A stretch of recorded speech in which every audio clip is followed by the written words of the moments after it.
Sir, आप जब jail से निकले और पहला जो आपने भाषण दिया, अपने लिए आपने शब्द इस्तेमाल किया आज़ाद मनीष से सो दिया, तो अगर हम देखें कि जेल की जो यात्रा रही, आपके जेल का जो सफर रहा, आपको लगता है कि वो गुलामी से तुलना की जा सकती है उसकी, या ऐसा सच में हालत है ऐसे? नहीं, देखिए, जेल में जो बंद है वो अपनी मर्जी का मालिक तो है ही नहीं, और इसीलिए स्वतंत्रता की कीमत है। इसीलिए हमने अंग्रेजों से भी लड़ाई लड़ी थी कि देश के लोग अपनी मर्जी से जिएंगे, अपनी मर्जी से काम करेंगे। इसीलिए कॉन्स्टिट्यूशन में लिखा हुआ है कि right to life and liberty. लेकिन वो right to life and liberty को ही कर्टेल करके किसी को जेल में रखा जाता है, कम से कम जब तक वो अंडर ट्रायल है, जब तक उसके ऊपर कोई आरोप सिद्ध नहीं हुए हैं।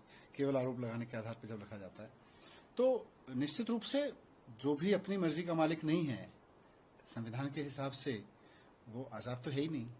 और जैसे ही संविधान के हिसाब से उस व्यक्ति को बेल मिलती है, वो आज़ाद होता है।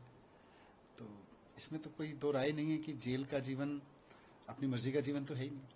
आपका सफर कैसा रहा? जो आपने लगातार बीते दिनों में कभी की काफ़ी किताबें पढ़ी, लेकिन जो आप अपने जिक्र भी किया था अपने स्पीच में कि जब कोर्ट आते जाते थे, पार्टी ऑफिस आप देख रहे हैं, जिस पार्टी ऑफिस में लगातार आप स्वतंत्रता से घूम रहे हैं, वहाँ पे एक बंद गाड़ी में घूमते हुए जा रहे हैं। नहीं, ये एक फीलिंग होती थी। निश्चित रूप से एक इंसान के मन में 24 घंटे में हजारों तरह के भाव आते हैं, हजारों तरह के विचार आते हैं। मैं भी इंसान हूँ, मुझे भी चीजें अच्छी बुरी लगती रहती थी बीच बीच में। पर ओवरऑल मैंने जेल में जाके देखा कि वहां लोगों के सामने एकदम वैक्यूम है। वो चाहे 4 दिन के लिए जेल जाए, 1 महीने के लिए जाए, 17 महीने के लिए जाए, उससे फर्क नहीं पड़ता। जब आदमी जेल जाता है तो उसके सामने एक वैक्यूम है कि अब वो क्या करे। 15-16 घंटे उसको एक सेल में बंद रहना है, थोड़ी देर उसको घूमने के लिए मिलना है, तो वो भी छोटा सा एक दायरा है, उसमें घूमेगा। तो वैसे में जेल में क्या करें? तो ऐसे में बहुत सारे लोग टूट जाते हैं, डरते हैं।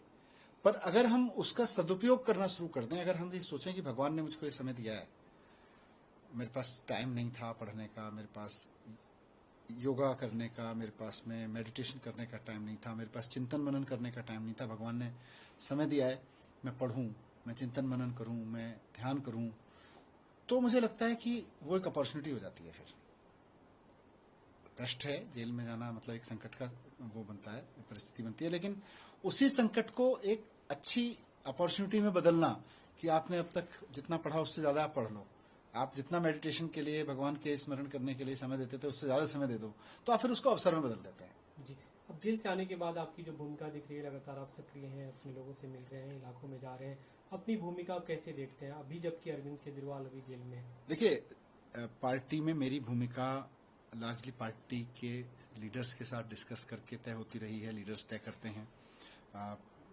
माननीय मुख्यमंत्री अरविंद केजरीवाल जी तय करते हैं।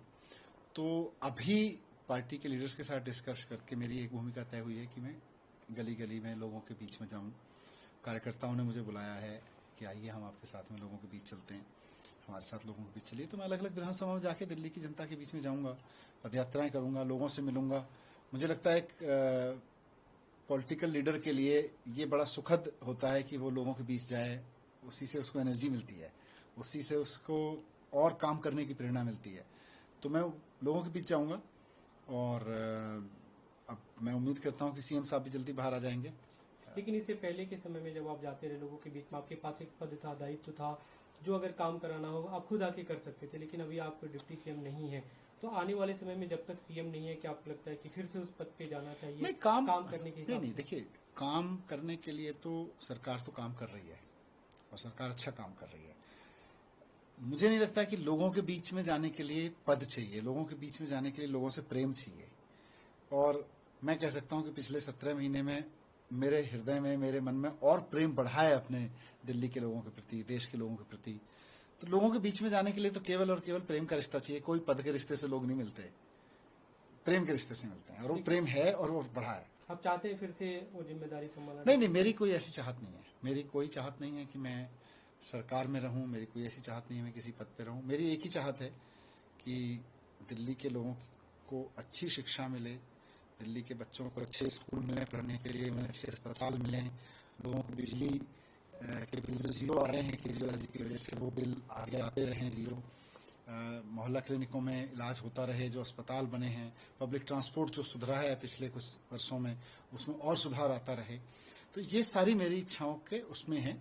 इस इच्छा को पूरा करने के लिए चुनाव भी लड़ना जरूरी है, तो मैं चुनाव लड़ूंगा भी, पार्टी को भी लड़वाने के लिए जो भूमिका होगी वो भी करूंगा। जी, लेकिन गवर्नेंस के इशू पे देखें तो दिल्ली सरकार के काम बीते लंबे समय से कई सारे प्रोजेक्ट अटके पड़े हैं। अभी भी अगर आप लोगों के बीच जा रहे हैं तो ये दिल्ली पानी स्कूल की बातें कर रहे हैं। आपने जब वित्त मंत्री रहते हुए बजट पेश किया तो उसमें कई सारी ऐसी घोषणाएं थी, कई सारे ऐसे प्रोजेक्ट थे जो अब तक धरातल पे नहीं उतर सके। तो आपको नहीं लगता कि काम वो ठप रहे बीते कुछ दिनों में नहीं, और उसमें आगे आके करने की जरूरत है? वो जितने काम हैं, देखिए, जनता को अच्छे स्कूल चाहिए, अच्छे अस्पताल चाहिए, बिजली महंगी ना हो, बिजली के बिल जीरो आ जाएं तो बहुत अच्छा। महिलाएं बसों में जा रही हैं, उनको महिलाओं को टिकट ना लगे, गरीब महिलाएं भी जाती हैं और महिलाओं को बचत होती है। पब्लिक ट्रांसपोर्ट उनको अच्छी मिल रही है। ये लोग हॉस्पिटल में जाते हैं, मोहल्ला क्लिनिक में करोड़ों लोगों को इलाज मिल रहा है। अच्छा, तो लोगों के ये काम हो रहे हैं और हम उस दिशा में काम कर रहे हैं, हमारी सरकार उस दिशा में काम कर रही है। बाकी बहुत सारे नए आइडियाज आते रहेंगे, उनमें से कुछ इम्प्लीमेंट होंगे, कुछ किसी और आज किसी कारण से रुके हैं, पहले कोई और किसी कारण से रुके, तो कुछ चीजें रुक जाती हैं। वो जरूरी नहीं है कि इस कारण से रुकी हैं। पहले भी जब नहीं थे, मैं सरकार में भी था, उस वक्त भी हम 100 चीजें सोचते थे करने की, तो 2-4 चीजें ऐसी हो जाती थी जो शुरू नहीं हो पाती थी। अभी सीएम का जेल में रहना, दिल्ली में न रहना, और अभी हालांकि आज सुप्रीम कोर्ट ने एक तारीख निर्धारित की है 23 अगस्त को उस पर सुनवाई, आपको कितनी उम्मीद है कि वो कब तक बाहर आ पाएंगे? देखिए, मुझे तो अपने देश के संविधान पर भरोसा है और इस संविधान में यह व्यवस्था है कि जब भी कोई तानाशाह सरकार केंद्र में बैठ के तानाशाही के तहत विपक्ष के नेताओं को जेल में डालेगी, उनके ऊपर वो आरोप लगा के जो आतंकवादियों, वैसी धाराएं लगा के जो आतंकवादियों के ऊपर लगाई जाती हैं, ड्रग माफियाओं के ऊपर लगाई जाती हैं, तो उनको संविधान बचाएगा। और उस संविधान को बचाने के क्रम में ऑनरेबल सुप्रीम कोर्ट ने मेरे मामले में और भी कई मामलों में मैं देख रहा हूँ बहुत महत्वपूर्ण फैसले दिए हैं और सीएम साहब के मामले में भी बहुत अच्छा फैसला आएगा। हम जिन सर प्रोजेक्ट्स की बात कर रहे थे, कामों की बात कर रहे थे, मुख्यमंत्री अब जब आते हैं, हाल के दिनों में जब उन्होंने लोकसभा चुनाव में जो घोषणाएं की, जो बातें कहेंगी, 1000 रुपये महिलाओं को देने की बातें थी और ये भी दावा था कि अक्टूबर नवंबर तक उसे दे देंगे, उसके बाद चुनाव में जाएंगे। और उस आधार पे आप लोग को जो वोट मिला, काफी बड़ा हिस्सा उससे प्रभावित होकर महिलाओं ने दिया। आपको लगता है कि वो हो पाएगा तब तक? देखो, सीएम साहब पर एक चीज दिल्ली के लोग जानते हैं और दिल्ली के लोगों का दिया हुआ वाक्य है कि केजरीवाल जी जो कहते हैं वो करके दिखाते हैं। तो केजरीवाल जी ने बहुत सोच समझ के जो कहा है वो करके तो वो दिखाएंगे। अभी वो बाहर आ जाएंगे तो वो उस पर काम करेंगे। आपके केस की अगर हम बात करते हैं तो इससे पहले जब सुप्रीम कोर्ट ने जब बिल डिनाई किया था, उस समय कुछ अमाउंट की बात की थी कि 300 कुछ करोड़ रुपए इसका हो सकता है कि कुछ लेन देन हुआ हो। बीजेपी उसी को लेकर सवाल भी खड़े करते थे कि आपको जो बिल मिला, आप लोग जश्न मना रहे हैं कि बरी तो हो गए, लेकिन केस तो खत्म नहीं हुआ, अभी भी केस तो बना हुआ है। बीजेपी दुखी है कि उनकी साजिशें सारी ये थी कि किसी तरह से इनको दिल्ली के विधानसभा चुनाव तक अंदर रख लो, इसीलिए उन्होंने हमारे ऊपर इतने खतरनाक कानून लगाए जो आतंकवादियों और ड्रग माफियाओं पर लगाए जाते हैं, जिनमें बेल मिलना मुश्किल होता है। वरना विपक्ष के लोगों पे देश के इतिहास में ऐसे कानून लगाए नहीं गए।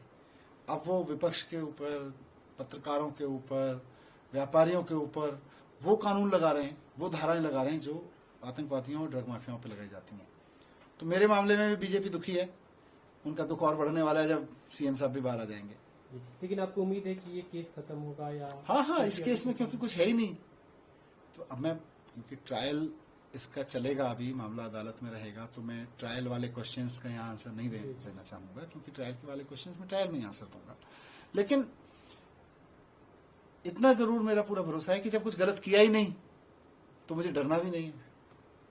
पार्टी की अगर हम बात करते हैं, बीते दिनों में जब आप भी नहीं थे, सीएम भी नहीं थे, सुनीता केजरीवाल ने एक तरह से जो भी सीएम के मैसेज को कन्वे करने की कोशिश की, आगामी दिनों में उनकी क्या भूमिका देखते हैं? देखो, सुनीता भाभी ने एक बहुत शानदार भूमिका पार्टी में निभाई। जिस समय पार्टी को, दिल्ली को, देश को अपने चहेते लीडर अरविंद केजरीवाल जी की जरूरत थी, भारतीय जनता पार्टी ने उनको उठा के जेल में डाल दिया। उस चहेते लीडर की आवाज को उनकी पत्नी ने बहुत कॉन्फिडेंस के साथ, बहुत अच्छे तरीके से जनता तक पहुंचाया।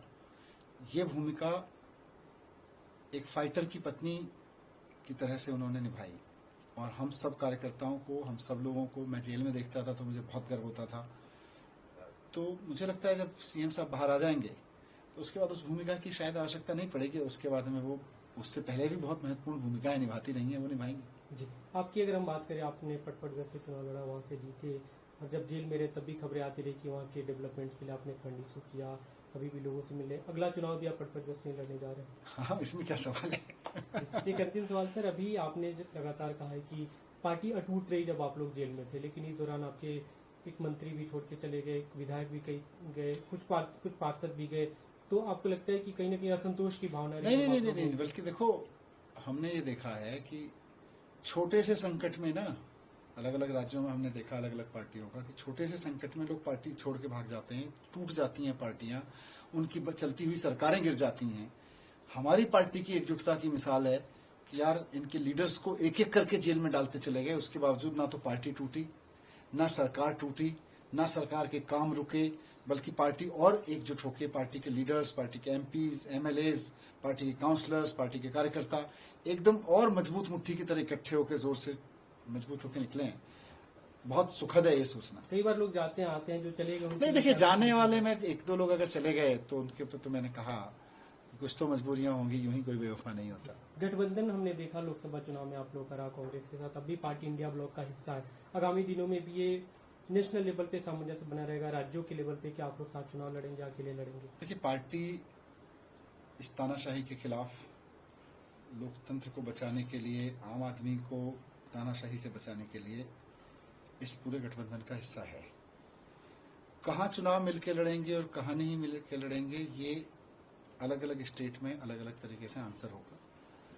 मैं इस पे अभी कुछ कह नहीं सकता, क्योंकि ये सारी चीजें आने वाला समय बताएंगी। लोकसभा में एक प्रयोग किया गया, दिल्ली में लोकसभा में एक प्रयोग किया गया, पंजाब में अलग तरीके का। विपक्ष इकट्ठा रहे, मुद्दों पे इकट्ठा रहे, जिनके चुनाव अभी 3 महीने बाद हैं वहां भी, और जिनके चुनाव अभी 6 महीने, 6 साल, 5 साल बाद हैं, 4 साल बाद हैं वहां भी, जिनके चुनाव अभी नहीं होने हैं, लेकिन वहां की पार्टियों को भी इकट्ठा रहना पड़ेगा।